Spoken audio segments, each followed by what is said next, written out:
First and foremost, I want to give all praise, honor, and glory to Yahweh, Ba'ashem Yahushai, Ba'ashem Rakakudash. Yahweh to this world ignorantly calls God. Yahweh Shai to this world ignorantly calls Jesus. Ba'ashem means in the name, Rakah means spirit, and Qudash means holy. And that's on the Paleo Hebrew. I also want to give double honors to the outer bishops and apostles of Great Millstone that taught me this truth. And today's video, I wanted to go into Haggai chapter 1 and verse 6. It says, Ye have sown much and bring in little. Ye eat, but ye have not enough. Ye drink, but ye are not filled with drink. Ye clothe you, but there is none warm. And he that earneth wages to put it into a bag with holes. Okay, and this is going into the condition that our people are in today. Okay, how everything you do always seems to never be enough. And one thing about the curses I do want to say is that it's as a collective, right? There is always exceptions to the rule. You do have Jake that is doing, so-called well off, that everything is secure. But as a collective, when you look at our people, this is the condition, right? You earn wages and it's essentially like you're putting it into a bag with holes. All your money is disappearing somehow, some way. And that's why you always hear the story or the saying of, I'm trying everything I can, but I can never, get ahead. Something always pops up.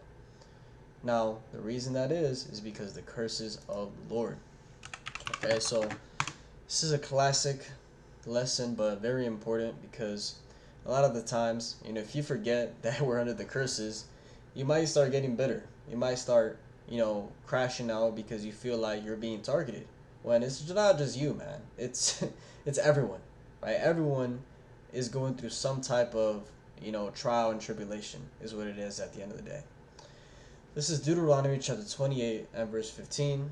It says, But it shall come to pass, if thou wilt not hearken to the voice of Yahweh thy power to observe to do all his commandments and his statutes which I command thee this day, that all these curses shall come upon thee and overtake thee. And the one I want to touch is verse 20 says, The Lord Yahweh shall send upon thee cursing, vexation, and rebuke, and all that thou settest thine hand unto for to do, until thou be destroyed, and until thou perish quickly, because of the wickedness of thy doings, whereby thou hast forsaken me. Okay, so whatever you put your hand towards, it was going to be cursed, right? Things for some reason were just not going to work out. And that's why, out of everyone, it always seems that for you, it's harder. Now, there's the people of this world will tell you, bro, you just need to have a good mindset.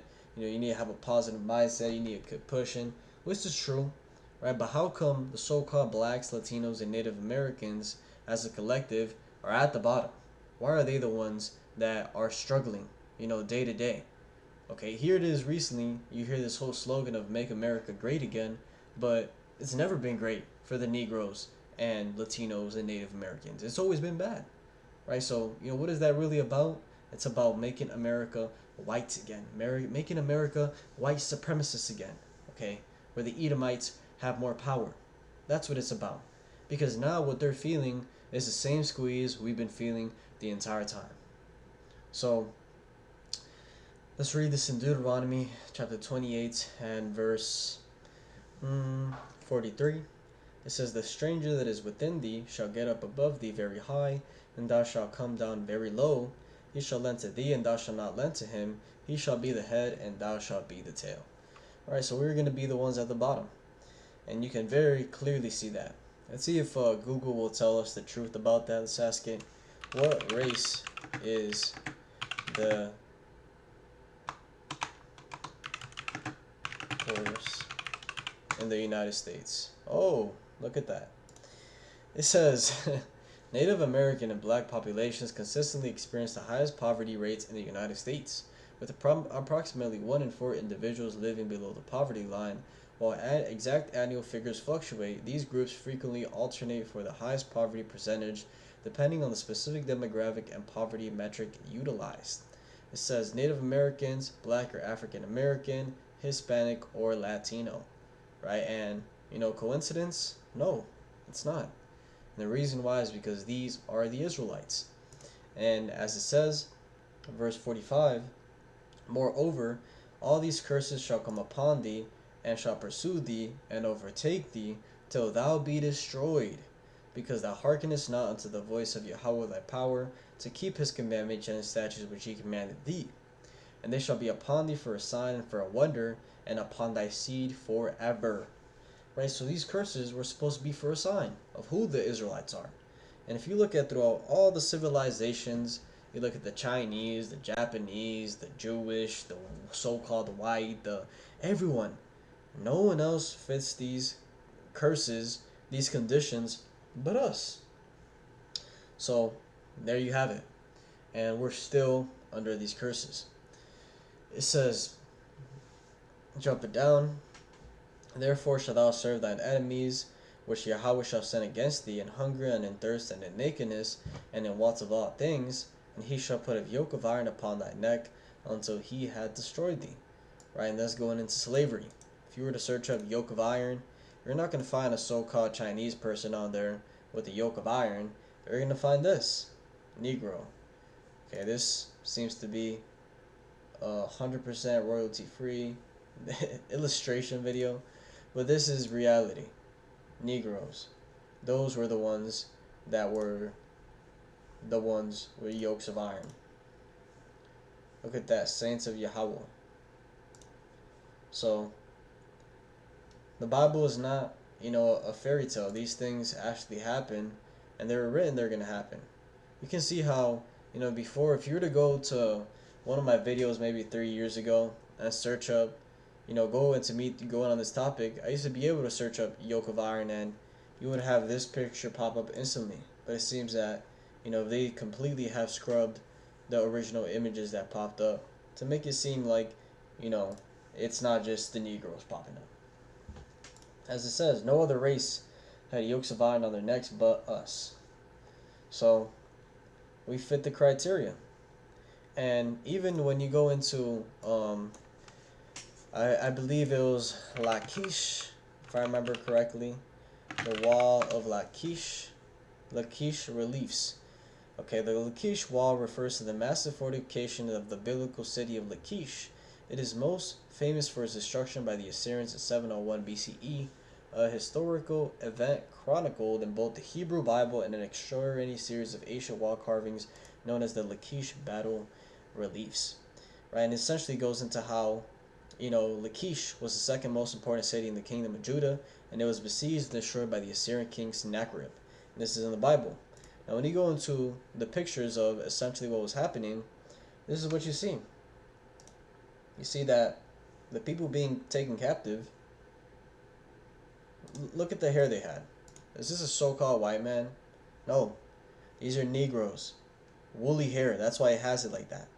And those same people today, or those same people back then, are here today. So here's a little, relic showing that. Since, they like to essentially hide all the history. Look at that. Negroes. Only Negroes have that type of hair. Also Ham does, but the Hamites, or the so-called Africans, they go back to Ham. That's what I meant. So let's keep going. The curses, going into how we're going to be struggling. And like I said, there's always an exception to the rule. And I've realized that, the more you please the Most High, He has mercy. There's a balance to everything. He'll have you down for a little bit, and then He'll have you up, and then you'll go through another trial, and then He'll have you up, and that's the balance. And one thing too is that as the end approaches, these curses are going to be reversed, right? Eventually, we'll start seeing, the Most High will essentially lighten that burden. You can read this right here, Deuteronomy 30:1. It says, "And it shall come to pass, when all these things are come upon thee, the blessing and the curse which I have set before thee, and thou shalt call them to mind among all the nations where Yahweh thy power hath driven thee, and shall return unto Yahweh thy power, and shall obey his voice according to all that I command thee this day, thou and all thy children with all thine heart, and with all thy soul, that then Yahweh thy power will turn thy captivity and have compassion upon thee, and will return and gather thee from all the nations whither Yahweh thy power hath scattered thee. If any of thine be driven out unto the outmost parts of heaven, from thence will Yahweh thy power gather thee, and from thence will he fetch thee. And that's going into the salvation, where soon is going to take place. Now, what I want to read is verse 7. It says, "And Yahweh thy power will put all these curses upon thine enemies and on them that hate thee, which persecuted thee." And we're starting to see that right now. Okay, how also, some of the so-called white man of the Edomites are also at the bottom, are also struggling.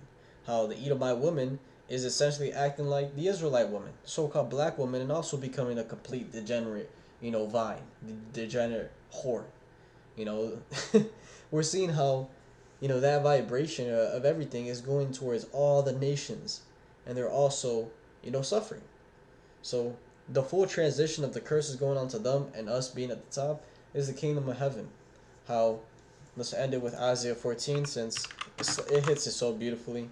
Isaiah 14 and verse 2, it says, "And the people shall take them and bring them to their place, and the house of Israel shall possess them in the land of Yahweh for servants and handmaids.